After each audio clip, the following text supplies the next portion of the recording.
What's up, guys? It's Bradley Overrated, bringing you Kindergarten, the review now. And in case you missed it, I did do a Let's Play. You're welcome to go check it out. It's on my channel. And for those of you that are new here, I just give you some casual gameplay, talk about the game itself, talk about its highs and its lows, and then at the end, I give it a score, and then I send you on your way.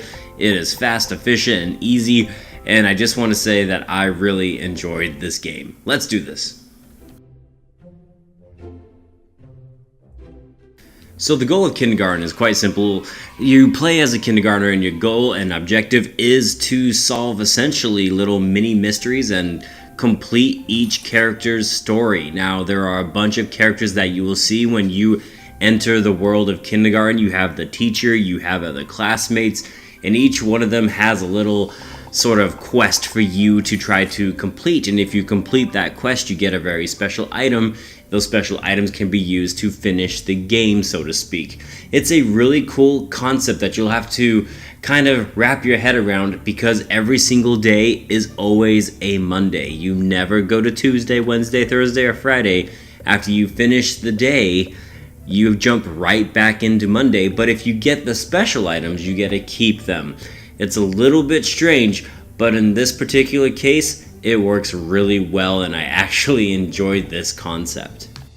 But the best thing about this game is the fact that you get to make a lot of decisions, and if you don't make the right decisions in this game, you die. You can get brutally murdered in a lot of different ways, and it is just fantastic.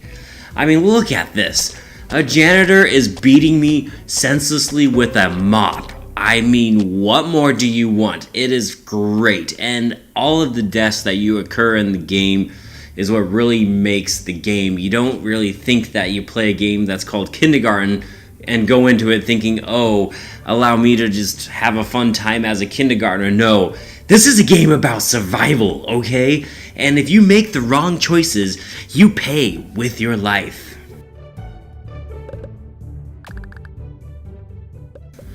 Now, what I really think is an interesting concept is if you see the bottom right, you get a bunch of apples. You can actually skip certain scenes by clicking through the apples. The apples will give you 25 cents. As you can see on the bottom left, you have a certain amount of money you have to manage, but certain actions will also cost you an apple, so you have to try to figure out, like I said, let's say you try to pass the quest of the teacher who wants you actually to murder all the kids. No, it's not a joke. She literally wants you to murder every single kid and get them into trouble and get them to basically leave her alone for a time in all eternity.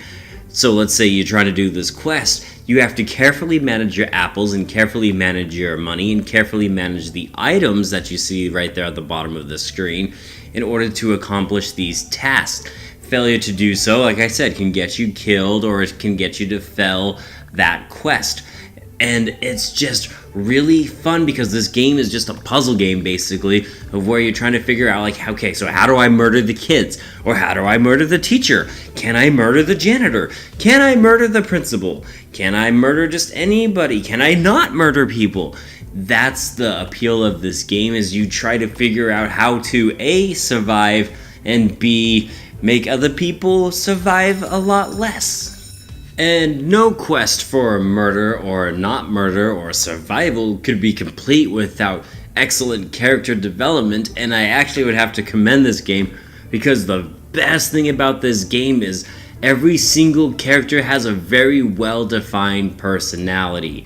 You have your typical bully, you have your typical spoiled brat, you have your typical popular dude, you got the weird creepo dude like Nugget there on the bottom left who... Is that a pile of dirt? Why does he have a pile of dirt? Why does he speak in the third person? All of these questions actually get answered, and I love the character development of this game. It is just really well done. Having said that, there are some negatives, and the biggest negative about this game is the backtracking concept.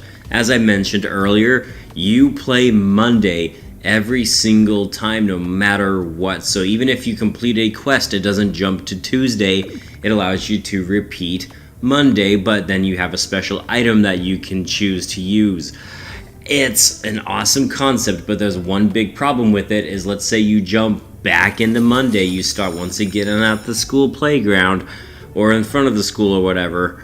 You have to, once again, talk to a bunch of people and figure out what you're doing. The dialogue is great in this game, but you can only read the dialogue so many times before you just want yourself to start skipping through, and then you just can't. That's the other problem with this game. There's not a quick option to skip. You have to feverishly push the space bar or the mouse button to just try to skip the text as much as possible. And let me tell you right now, I am tired of reading the same things after reading them 10, 20, 30, 40, 50 times. It's unfortunate, and it's going to be part of this type of game, but it's something that I feel like they could have made better, to just give you the option to skip through certain sections all the way to where you just had to do choices, like a fast read, so to speak. And then if there was one thing I wish this game had that it doesn't have, that would be extra side activities. Something else that you can do outside of just going around and solving puzzles and interacting with the other people in the game. For example, what if they had a food fight contest where you play like a little mini game of dodgeball but with food right here in the cafeteria? You know, something to just give you a little bit of extra content and give you more playtime. I think that would have really helped out this game a lot. Now, they do have extra collectibles that you can go and snag up called Monstamon cards, and they're very well hidden, and there's a lot of them to collect in this game, but they don't really do anything. I wouldn't necessarily count that as a side activity, but it is a nice bonus.